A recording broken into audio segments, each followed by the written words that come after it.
Jeunesse d'abord. Jeunesse d'abord. Jeunesse d'abord. Jeunesse d'abord.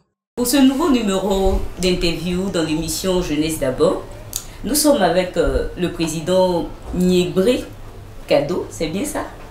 Alors vous êtes le président de Afrique Ma Patrie, également membre fondateur de la plateforme politique EDS qui désigne l'ensemble pour la démocratie et la souveraineté.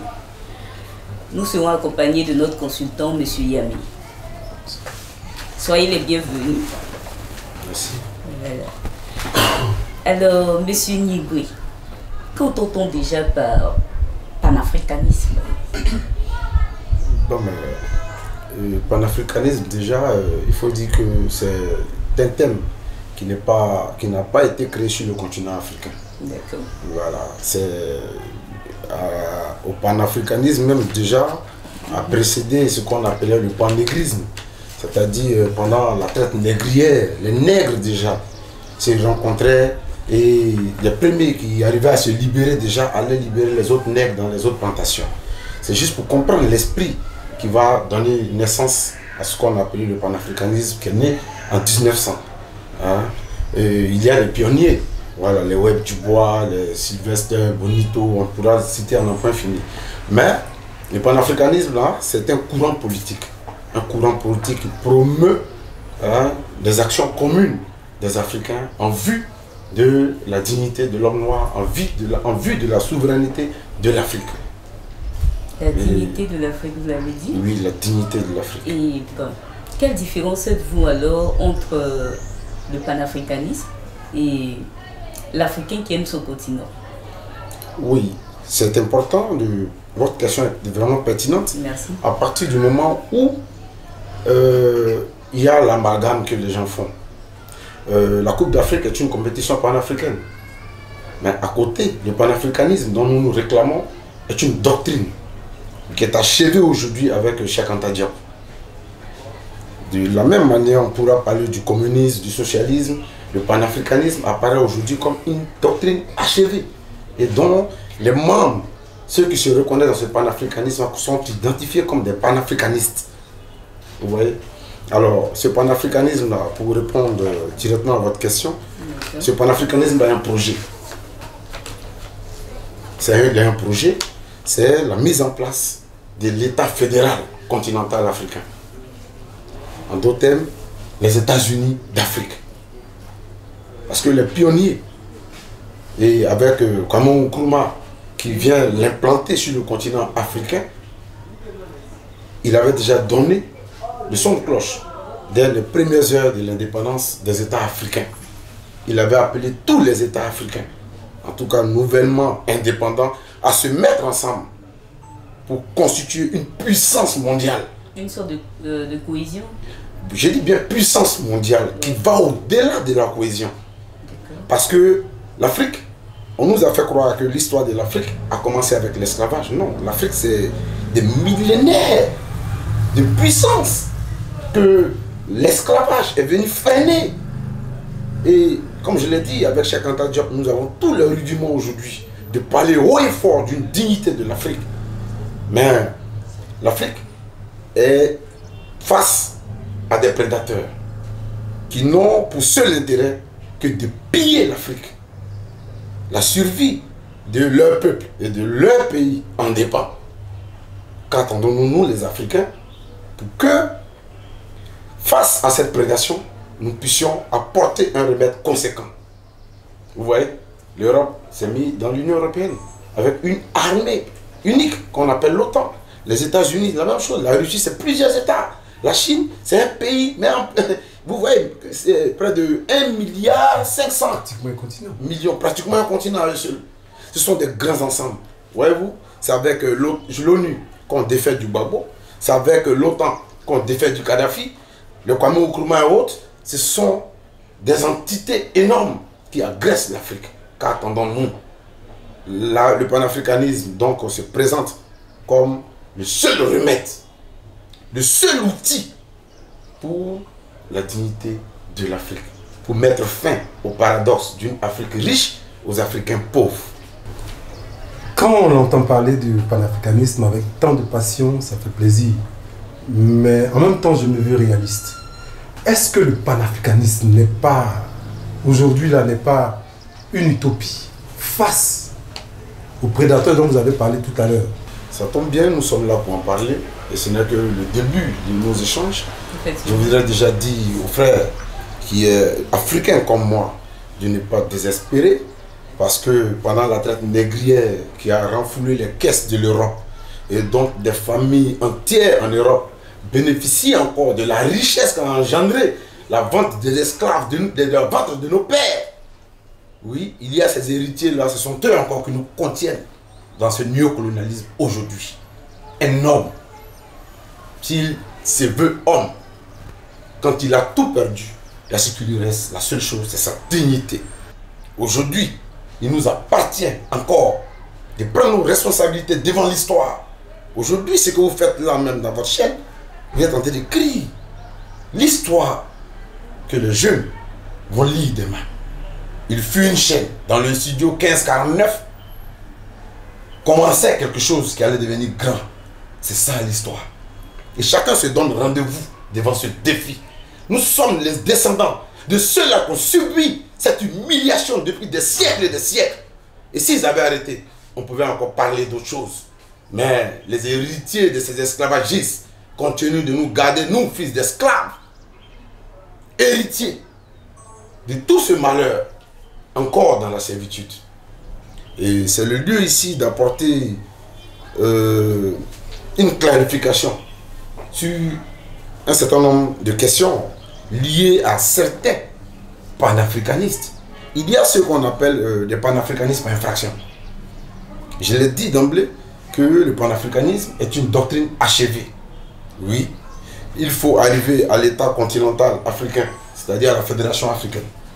C'est pas impossible. Le Nigeria nous a démontré que c'est un État fédéral, il fonctionne bien. Donc l'Afrique pourrait fonctionner comme une fédération. Et quand nous parlons d'Afrique, et quand je parle de Cheikh Anta Diop, on parle de cette Afrique sans les Arabes, qui sont venus par infraction occuper le nord de l'Afrique. Parce qu'il n'y a d'identité réelle. Il n'y a de différence entre les hommes que la pensée. C'est pourquoi Cheikh Anta Diop s'est battu tout le temps pour donner aux Africains les outils pour rendre possible les États-Unis d'Afrique, en réveillant la mentalité, la mémoire disparue, la mémoire effacée des Africains. Il estimait que pour se mettre ensemble, il fallait une conscience historique. Il fallait une conscience qui allait créer le ciment entre les Africains.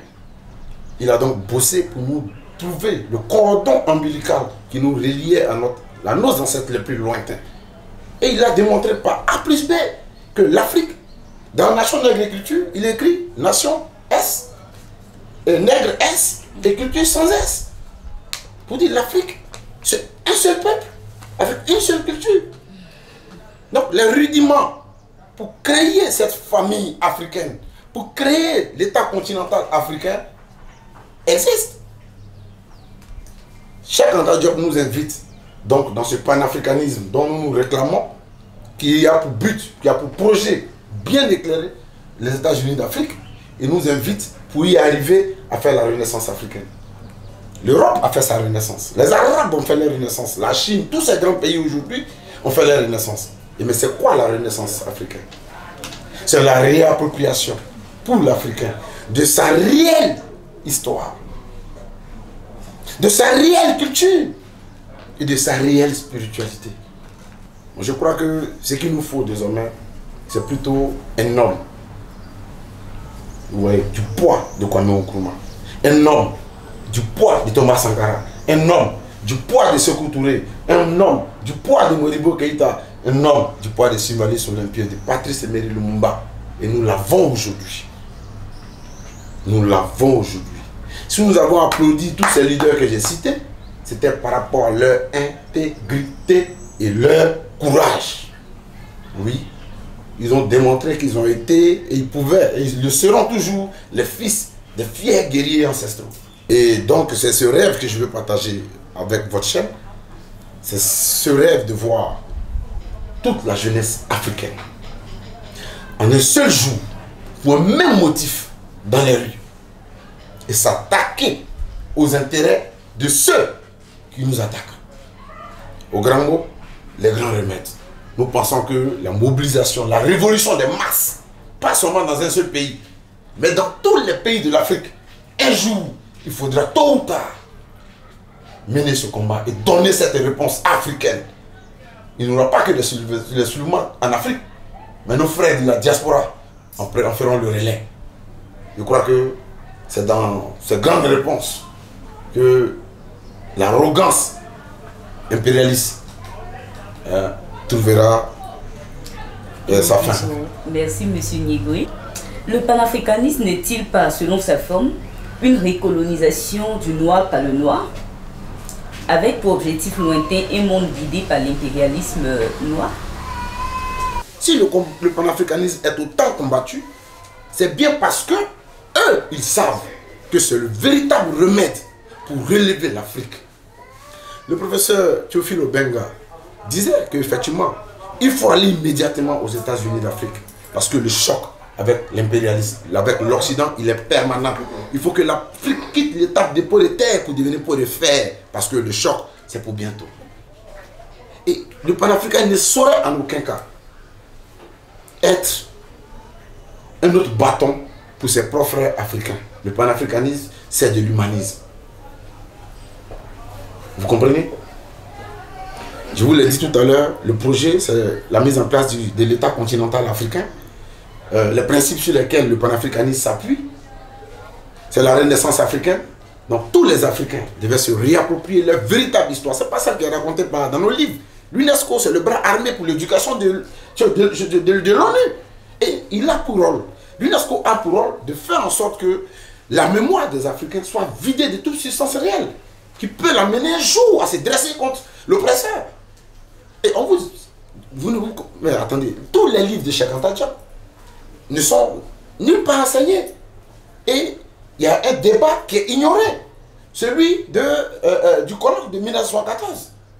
L'UNESCO, sous l'égide de l'UNESCO, il y a eu un débat sur l'histoire réelle de l'Afrique, de ce qui étaient véritablement les Égyptiens anciens. Et toute la vérité est là. Mais jamais, en aucun cas, le système, ceux qui dominent le monde, ne permettront que ces cours-là, le panafricanisme, ne soient enseignés à l'école. Voyez-vous, ce que l'Occident applaudit, qui peuvent faire toutes sortes d'actions, et qu'il n'y a rien en retour, c'est-à-dire qu'aucune sanction, c'est ceux-là qui sont les valets. Ce que l'Occident ne veut pas entendre, donc ne veut pas entendre parler, et qui réprime, c'est ceux-là qui sont pour l'Afrique. Alors, nous constatons également que les pays du G8, je veux dire les grandes puissances, cherchent à agir sur les enjeux planétaires. Par exemple, Covid-19, réchauffement climatique. Mais le panafricanisme, lui, revendique que pour l'Afrique. Le panafricanisme n'est-il qu'un combat égoïste et non pertinent à l'heure actuelle? En une minute, M. Niégoï. Oui, c'est vrai, je comprends un peu, mais le panafricanisme, quand on dit le panafricanisme, c'est comme si c'était une entité. Voilà, c'est une doctrine, et cette doctrine-là, c'est donné pour mission de faire en sorte que nous arrivons à la puissance africaine. Quand on sera arrivé à ce stade-là, notre voix sera plus audible. Le panafricanisme pose tous ces problèmes, mais ils ont une voix confidentielle. C'est pourquoi vous ne les entendez pas. Mais quand nous serons arrivés à la puissance africaine à travers les États-Unis d'Afrique, vous verrez que la voix de l'Afrique et la voix des panafricanistes sera beaucoup plus audible. Et c'est sur ces mots que nous vous disons merci M. Niégoï Kado, merci à notre consultant. Je rappelle que M. Niégoï Kado est le président de Afrique Ma Patrie, également membre fondateur de la plateforme politique EDS.